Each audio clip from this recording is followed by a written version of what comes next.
The cracks in my marriage began as whispers, subtle shifts in routine, unread messages guarded like state secrets, lipstick smudges on collars that didn't match her shade. Clara had always been meticulous, a woman who curated her life like an art gallery. But art, I learned, could be forged. It wasn't jealousy that unearthed the truth. It was the scent of bergamot. Clara despised citrus, yet there it was, lingering on her skin one evening as she leaned over the stove, stirring a pot of rosemary-infused broth. Her phone buzzed, a calendar alert for a client dinner. She'd been promoted to senior partner at her law firm months ago, her hours stretching into nights, her exhaustion wearing the perfume of ambition. But bergamot was the cologne of Gregory Voss, her firm's managing partner, a man whose LinkedIn photo smirked with the arrogance of untouchable privilege. I said nothing. Instead, I became an archivist of her betrayal. Security footage from her office parking garage, time-stamped to her late meetings, showed his silver Lexus arriving and departing within minutes of her car. Expense reports revealed weekend retreats billed as client summits at secluded mountain lodges. And then there were the bank statements, withdrawals from our joint account, funneled into a private credit card I'd never seen. Clara was no fool.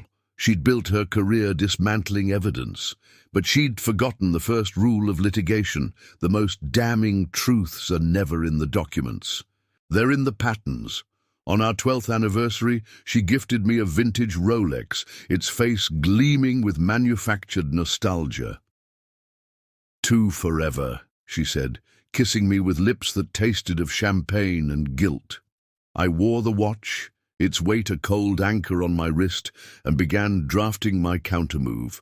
Her firm specialized in intellectual property, a fortress of patents and NDAs. But every fortress has a back door. Gregory's Achilles' heel was his brother, a biotech researcher drowning in gambling debts.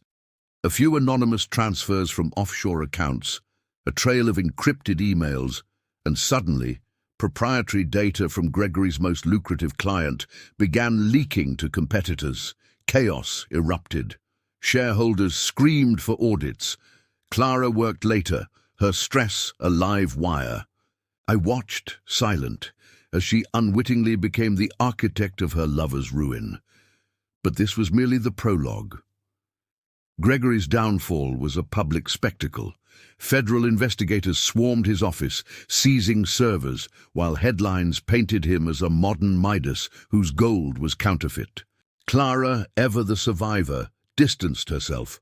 A flurry of press releases praising transparency, her name scrubbed from his projects. Yet desperation makes even the cautious reckless. She began transferring larger sums from our account, her new credit card now funding a discreet divorce attorney.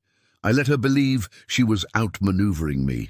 Instead, I funneled her stolen funds into a shell company, layering the transactions through cryptocurrency wallets and offshore havens. To the IRS, it would appear she de-embezzled from her own firm, a crime her colleagues would eagerly prosecute to save themselves. The final touch was a masterpiece of irony.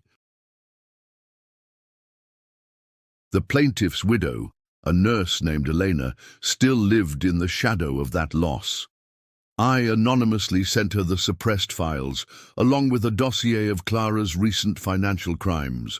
Elena's lawsuit reignited, this time with Clara's name etched in the crosshairs. My wife's panic was exquisite. She shredded documents, burned hard drives, and whispered frantic calls to Gregory, now a ghost hiding in Switzerland. She didn't notice the camera disguised as a smoke detector in her study, capturing every self-incriminating flicker. I waited. On the eve of her arrest, I packed a suitcase. Clara found me in the foyer, her face a mask of fury and fear. "Where are you going?" she demanded. I adjusted the Rolex she'd given me, its hands frozen at midnight. "To watch the trial," I said. "It's going to be historic." The courtroom was a theater of ruin. Clara's lawyers fought valiantly, but the evidence was a hydra. Slash one head, two more emerged. The embezzlement, The leaked patents, Elena's wrongful death suit, now a class action, and Gregory, extradited and desperate, testified against her in exchange for leniency. Clara's conviction was a foregone conclusion. But prisons are built of stone, and I wanted her trapped in something far more suffocating: irrelevance. During sentencing, I submitted a victim impact statement, not from myself, but from the nurse, Elena. It detailed the deaths Clara had buried, the lives shattered by her ambition. The judge, a stoic woman with eyes like flint, quoted it verbatim as she handed down the maximum sentence. Clara turned to me, her once impeccable facade cracked. "You did this," she hissed. I leaned close, my voice a blade. "No, you did. I just removed the filters." The press devoured the story. Dragon Lady lawyer jailed for deadly cover-up. Her firm collapsed. Gregory died by suicide. And Clara, she sits in a cell, her mind a maze of what-ifs while I travel. Monaco, Dubai, Kyoto, funded by the fortune she'd hidden and I'd repurposed. Sometimes I visit her, not to gloat, but to study her eyes as they trace the Rolex on my wrist, its gears still ticking. A reminder, in the end, time always betrays the guilty.